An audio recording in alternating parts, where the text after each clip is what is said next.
Welcome, everyone. This is Eric L. Dunavant, the Mindset Disruption Strategist. We're here again for another episode of Redefining Success. And joining me today is Matt Knick, the visionary of Willowgrove Landscape. But he has such an incredible story to share with you, and just a story of being rock bottom and then God lifting him back up. And I can't wait to just explore more of that when we talk about redefining success. This is truly success redefined. So Matt, thank you so much for joining us. Yeah, absolutely. Happy to be here.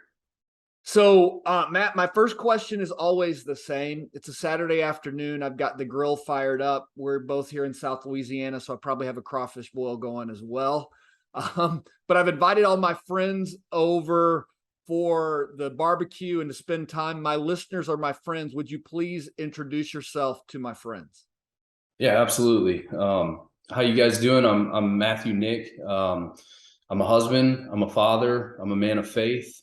I love an adventure. I love to fish. Anything outdoors. Anything that gets me excited about just living life and exploring. Tell me a little bit about the business. Yeah, so I started Willowgrove about 5 years ago. I left kind of a corporate lifestyle and working for other landscape companies due to poor culture and poor long-term goals. And so when I started Willowgrove, I wanted to create an opportunity for people like myself to achieve some of their long-term goals and also promote a healthy culture so that people could look forward to coming to work every day and building something. I love that. I love that. Matt, what are you passionate about today? Like, what gets you out of bed and excited today? What gets me excited today is the opportunity to enhance lifestyle. So I look at that in a broad spectrum, right? It starts with my family, starts with my wife. Recently, I've started to tap into generational impact and focus on building the kingdom through my family. And then as I go through the day, I'm looking to make impacts and enhance lifestyles, not only for my team members. Owning a landscape company gives me the opportunity to serve our clients, serve my team. And as a byproduct, we get to build outdoor entertainment areas that we know add value to people's lives. We know that it adds value because we create this space and now they invite their friends and their family over and they're able to build on their relationship. So essentially, we're creating an environment that promotes healthy relationship development. And through that, we promote, healthier lifestyles for our team members to enjoy as well. Do you mind giving us just a practical example, maybe even in the last week or so, of something that you've been able to do with your team that really has kind of fed you, but fed into them as well?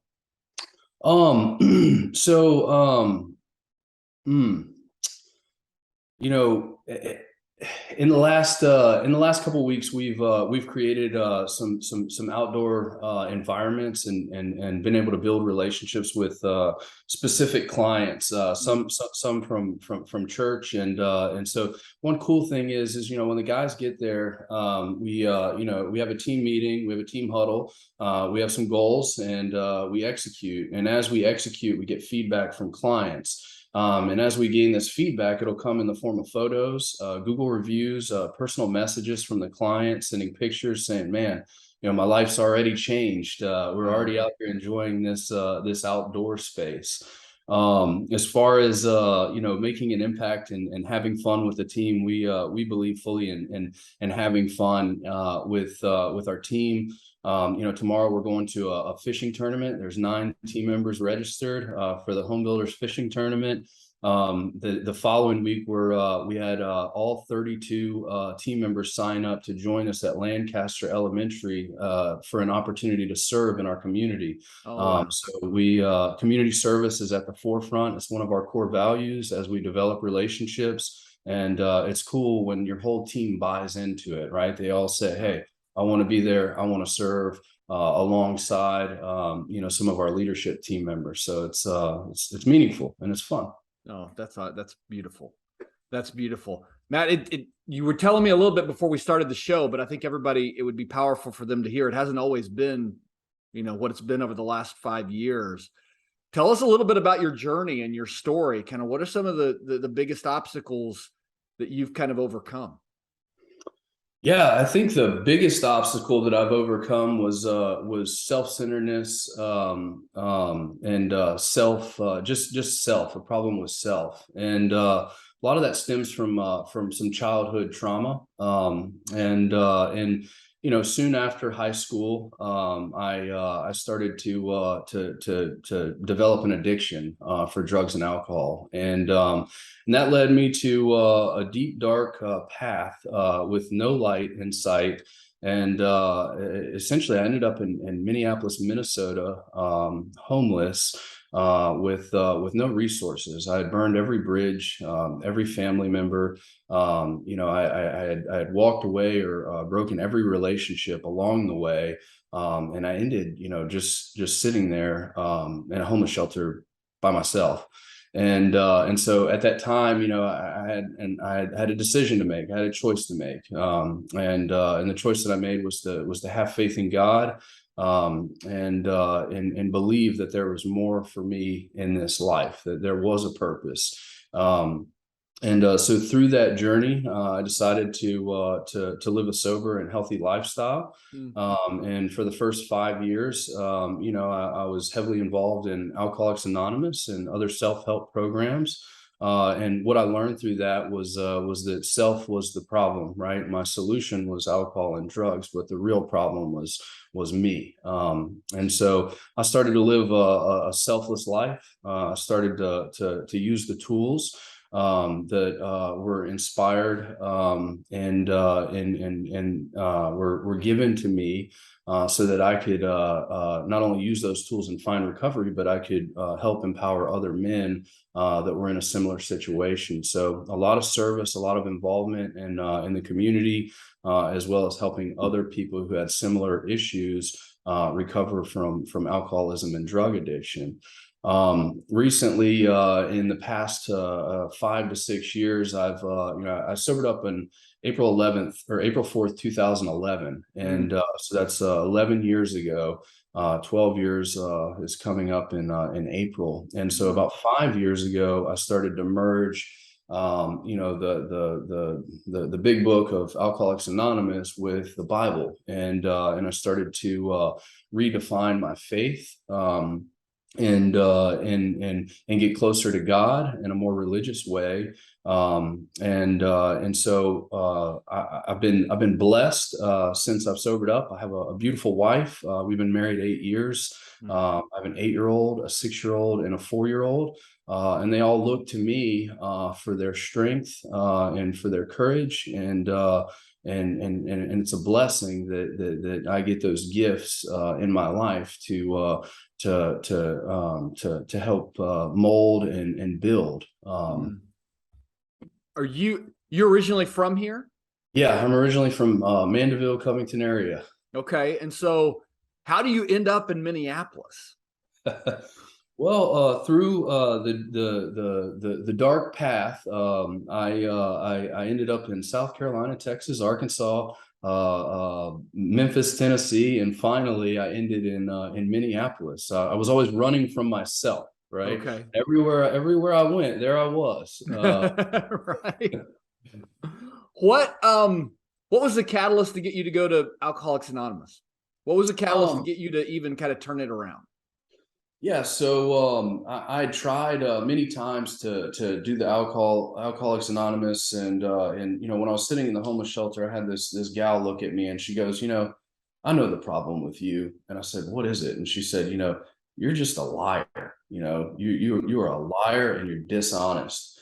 I said, that nobody's ever been that bold to call me out in that way. People have always said that I was lying, but for the first time, I was rock bottom. There was nobody to listen to. So when she said it, it made sense. And so, the honesty and integrity portion of me is, if I lie, I die. That's how I look at it. Right. So I have to tell the truth because if I start lying again, I'm getting closer to picking up alcohol and drugs again. So, in the forefront of my life is integrity. At the forefront of every day is telling the truth, being honest, being transparent. And as I navigated that life, I started really early on. I understood that, that I don't trust other people when I'm lying. Right. And in order for me to trust others, I have to tell the truth, because when I'm lying, I have a guilty conscience, right? And I think that everybody around me is lying. So Yeah. at the point that I was willing to be honest with myself and say, hey, honesty is a piece that I've been missing in this sobriety journey and in this life journey. And when I put that at the forefront, I was able to focus on not only telling the truth for me and myself, but also I was able to trust others, right? Which is one of the biggest separators for me. And taking advice or taking recommendations from others, was that I didn't trust them, and the biggest reason was because I didn't trust myself. Mm. Mm.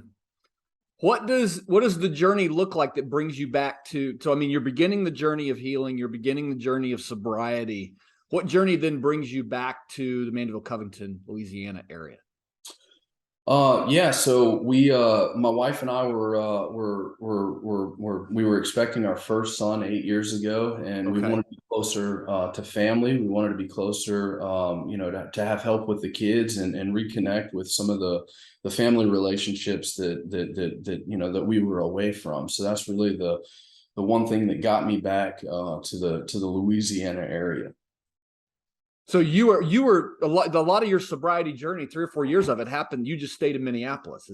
Do I have that part of the story right? Yes, sir. And were you working in landscape then? I was, yeah. Mm-hmm. Okay. Started as a laborer to a crew leader to a project manager to it was a 5-year journey through different opportunities, and worked my way up to a branch manager, chief operating officer of some other pretty big firms. So that kind of gave me the knowledge and the real world experience to be able to start a landscape company and be successful pretty early on. So did you come back to Louisiana and start the landscape company, or did you go to work for someone else when you came back here? Yeah, so we moved here when our 8-year-old was born. Yeah. We lived here for 2 years working for a landscape company in the area. And then the company in Minnesota begged us to come back. So they moved our family back to Minneapolis, where we stayed for a year. And we had a lot of rapid growth, a lot of really fast paced growth. And so there was some things that happened with the owner that a lot of the team questioned, and so we all kind of backed out. And I had opportunity to go work for other companies. Had a pretty good resume at that time, and my wife looked at me and said, "Why? I'm ready to sow in our roots. I don't want to keep transferring and moving around. We have a 2-year-old and another baby on the way, and I'm ready to sink our roots in. You need to start your own landscape company, and I'm here to support it." And that's all that I needed to take the risk, was her support. So you were there in Minneapolis, or you were back in Louisiana when you started? Yeah, so I was in Minneapolis in October. We moved down, and for 4 months I worked on a 95-page business plan. I went to the banks, I got lending, I developed relationships, I got the licensing that I needed specific to this industry, and then March of 2017 I started up. So for 5 months we had zero income. We went from good income, private insurance, to no income, government assistance, and really utilize the system for what it's designed for, and until we were able to afford our own private healthcare. Wow. So 5 months, you move back, you start a business in a community, but in essence, you don't have any business relationships in. How hard was that? In that 5 months, it seemed really hard. But March of 2017, I used the principles that I learned through self-help and recovery, right? Of service to others, of honesty, of integrity, of honoring commitments. And so for me, putting those things at the forefront helped me, gain traction in the early success. It helped me build relationships. It helped me build a brand. It helped me build, integrity and a reputation that I was a man of my word. I was going to do what I said I would do, at any cost, right? If that meant that I lost money on the job, I still did it. I still showed up, and I still hold true to those values today. How long did it take you to kind of go from we're building to, okay, we've got at least a little bit of breathing room or we're going to be able to make it? Yeah, so I remember in the first 3 months of business, I called the bank and said, I'm ready for you to open up that line of credit.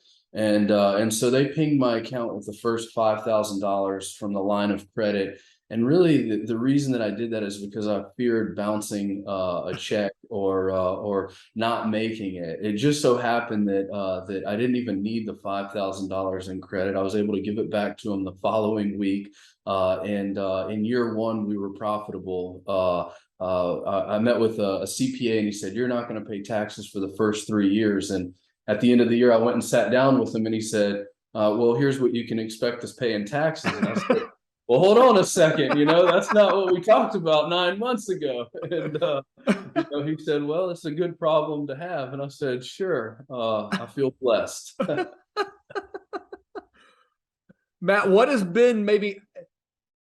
it like to have a wife at home who I almost want to say kicks you out of the corporate world? Yeah, yeah. I think that my wife at home saw the man who I was in the corporate world. She saw that I woke up every day. I looked in the mirror at a man who made a commitment, but was unable to honor that commitment due to the process and procedure that the other company conformed to. Sure. And so she knew that wore on me. She knew that I was taking those calls in the evenings and taking those calls at night, to have uncomfortable conversations, most of which were out of my control, due to not having the right team or process to be able to deliver on the promises that I made. And so her support for me to come and do this on my own was, and for us to do this as a family, was really geared towards other people, right? I remember walking into a retirement meeting and talking to a gentleman who had been with the company that I was working at the time.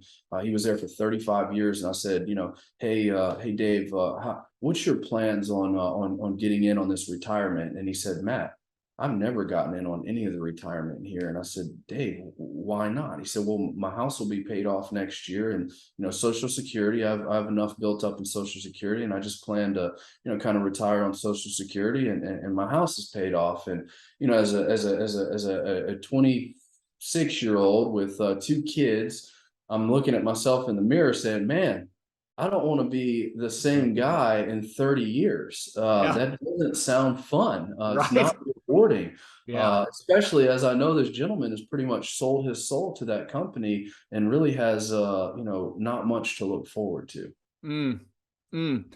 So, Matt, how does that kind of fuel the business that you're building today? I mean, so you were in a certain culture. Now you've got a chance to create a different culture, a different type of business. How does that kind of fuel what you're building in Willowgrove and the company you've got? Yeah, so that's one big thing for me, is as we had I think 8 full-time employees, and I reached out and had medical come in and give us benefits, right? Medical, dental, and vision, and I interviewed with 10 or so salespeople, and they all said, Matt, you should wait until you're 20, 25 people. The cost isn't going to be effective. Can you afford it, et cetera, et cetera. And I said, I'm taking this step in faith that I know that this is what I want for my team, regardless of how many and regardless of the cost. And so we activated benefits with 8 full-time employees. And the next goal was to activate a simple IRA, which took us a little longer than expected. We did this earlier this year, to where we activated a simple IRA with a 3% match. And so those are 2 big goals that I had that are in my business plan from before I even started the business. And so I wanted to not only give the opportunity for people to have opportunity for healthcare and to better their personal health and their physical health, but also an opportunity for them to invest in something that they have a way to look forward and a way to kind of create wealth as they build and grow in their career, while still having something to look forward to on the day that that they're 35 years in and ready to retire at 55 or 65, making that retirement happen sooner and creating an opportunity for them to believe in that sooner. As you see things continue to grow, what's next on the list of culture type things that you haven't been able to do yet, but you're wanting to put in place? Yeah, so this through growth and kind of coming into this market, what I see successful and what's on my agenda to talk about with our leadership team, next week in our quarterly meeting as we prepare for the 2023 season is that this day and age, we have our labor pool isn't as great as we'd like it to be, right? And I think that that's a problem in the whole nation. And so what we're seeing is that people want, they want more time off. They want to be paid higher wages. They want benefits. They want a positive culture, right? And they want flexibility. And so the things that we have currently today are benefits. We have a positive culture, and we do have time off. So we do have time off policies. After so long, they get a certain amount of time off and paid holidays. So we do have that. I would like to increase that time off policy and give them more time off. I would also like to pay them more, and so we can attract and retain and recruit with a wider net, right? And give the American workforce what they want. Oh, that's amazing. That's amazing. Matt, your story is so incredible. Is there anything that you wanted to make sure you got to share today that I haven't asked you questions about, but you wanted to share? I think I'm happy with where I'm, with where the story's gone. Yeah. Well, good. Good. Matt, if people are kind of following you, they want to know more kind of about your culture, what you've built in business, know more about you. What's the best way to kind of follow the work that you do or keep up with your company? So we have a Facebook page called Willowgrove Landscape. Willowgrove is one word. We also have Instagram, we have Twitter, we have LinkedIn. We're on pretty much every social media platform, and we're always in the community. So look for us on the Chamber of Commerce website, the Home Builders Association website, Louisiana Nursery and Landscape Association's website.